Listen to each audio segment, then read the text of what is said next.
Modern statecraft could come from a book written by the emperors of imperial Rome. Now as then, you make peace with your emperor by placing a gift at his feet. Take the British Prime Minister Keir Starmer, who turns out to be a consummate groveller. First came the announcement of a second state visit for Trump, who has a thing about British royals. Now Starmer is exploring whether golf bosses could host the 2028 Open Championship at Turnberry, which Trump owns. Would Starmer serve as Trump's caddy? In the same vein, King Abdullah of Jordan could have presented Trump with a carpet or a pair of falcons. But he decided on something far more effective. He banned the Muslim Brotherhood. There are powerful reasons for placating Trump. Jordan is amongst the world's largest recipients of US aid, which Trump has already once threatened to cut. Trump also selected Eric Traeger, a hawk on Egypt and the Muslim Brotherhood, as his Middle East advisor on his National Security Council. In the first term, Trump toyed with the idea of banning the Brotherhood in the US, and he may well do so in this term. Abdullah's move places Jordan in the Western camp's push against political Islam. The move has already paid off. Millions of US dollars for Jordan's largest desalination plant, which dried up when Trump dramatically cut foreign aid budget, have been restored. Domestically, however, the move is more of a gamble. In banning an organisation that's been around officially in the kingdom since 1945, Abdullah has crossed a line that his father, King Hussein, was careful not to transgress in 47 years of rule. Hussein's relationship with the Brotherhood was complex, but he was a master of balancing global alliances with the challenges he faced domestically. His son is less gifted. The Brotherhood stood by Hussein in moments of personal peril, including when a 1957 coup attempt by Nasser-inspired nationalists and leftists failed. Another example was in 1970,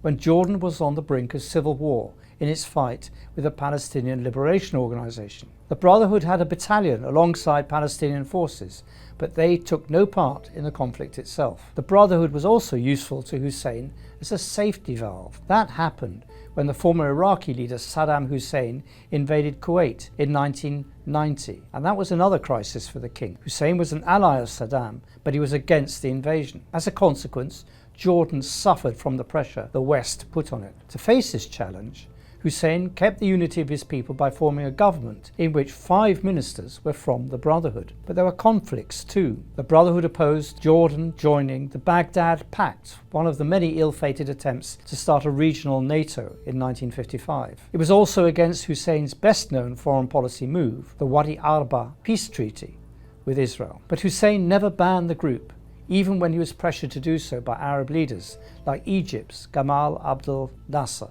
and Syria's Hafez al-Assad. Hussein was no sympathizer, but he realized the Brotherhood could play a peaceful, reformist and important role for him. Hussein's relationship with Hamas was even more interesting. When Hamas became a power in Palestine during the First Intifada, Hussein was interested in developing a relationship. He allowed Hamas to open offices in Amman. In 1997, Hussein agreed to take the Hamas leader Musa Abu Marzouk after 22 months of imprisonment in the US. Famously, when Mossad attempted to poison Hamas's Khaled Mashal on the streets of Amman, Hussein demanded the antidote from the Israeli Prime Minister Benjamin Netanyahu, threatening to sever relations and to put the Israeli perpetrators on trial. He even strong-armed Netanyahu into releasing Hamas's spiritual leader Ahmed Yassin. No other Arab leader has managed to do this with Israel. But under the son Abdullah, relations with the Brotherhood went into steady decline. Within months of becoming king in 1999, he expelled Hamas and agreed with the Qataris that their political bureau should move to Doha.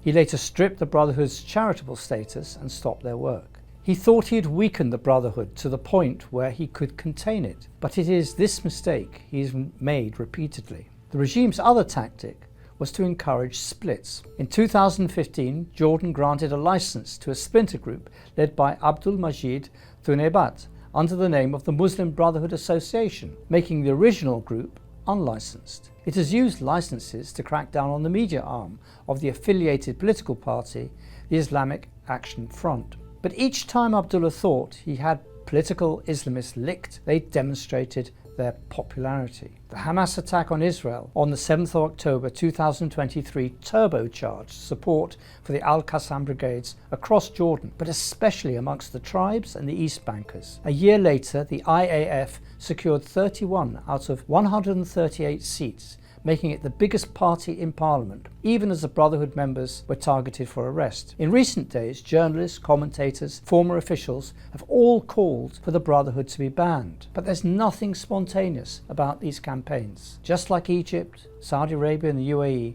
no writer in Jordan is free to say what they want. And if they do, it's not for long. What we are seeing is not a popular campaign against the Brotherhood, but rather something that has been planned for a long time.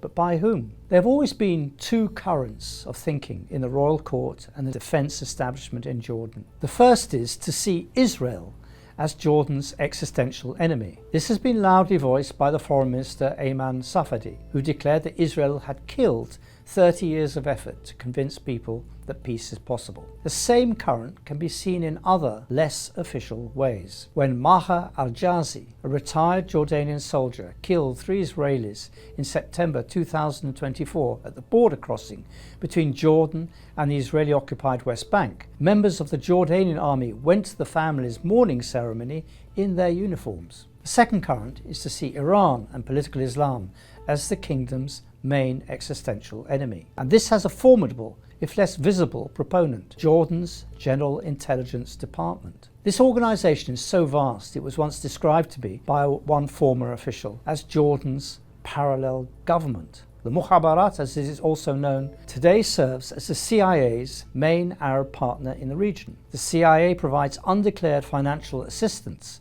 to the Mukhabarat over and above the aid that Jordan gets from the US. The relationship between the two agencies is so close that the CIA has operatives permanently stationed at the quarters of GID. During George W. Bush's war on terror, Jordan was front and center of the CIA's secret interrogations, renditions, and intelligence gathering. One ex-CIA man, Michael Scheuer, who spent 4 years tracking Osama bin Laden, put the JID on a par with Mossad in terms of its usefulness to the US. He said, Jordan is at the top of our list of foreign partners. We have similar agencies and they are willing to help in any way they can. Clearly, with this history and funding, the Mukhabarat will use the rhetorical defiance of Safadi and others as cover, but it will pursue a different agenda, closer to that of its paymasters. There are clear dangers to Abdullah in allowing Jordan to be dragged down this path. For one thing, the timing could not have been worse, coming around the Jewish festival of Passover. This year, more than any other, Passover became a crude show of religious conquest and hatred in Jerusalem, hatred directed at Christians as much as it was Muslims. More than 6,700 Jews entered the Al-Aqsa Mosque's courtyards to pray, according to the Waqf, more than all the Jewish worshippers who visited during the holidays last year. This was a particularly bad year for Palestinian Christians. Reverend Munther Isaac, a Christian pastor and theologian, said that this Easter was the worst ever. Netanyahu's government is openly flouting the status quo in Jerusalem. At Al-Aqsa, which the king in Amman has a duty to protect, Islamists are providing the only defense against a sustained attack by religious Zionists. Abdullah is patently failing to defend his custodianship of Jerusalem's holy sites, which include Christian churches as well as the mosque. Banning the Brotherhood when Muslims and Christians in Jerusalem and Bethlehem are under sustained attack is nothing less than an act of sabotage. For Israel, Jordan's ban on the Muslim Brotherhood is proof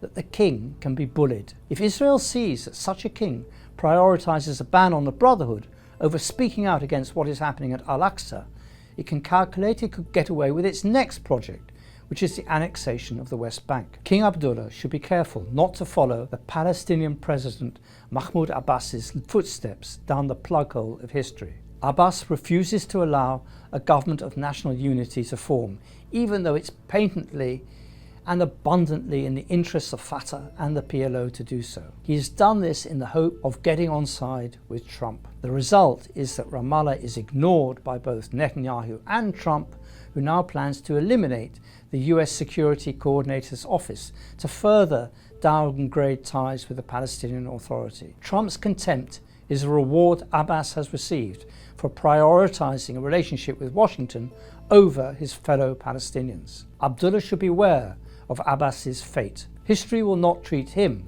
or the Hashemite kingdom kindly.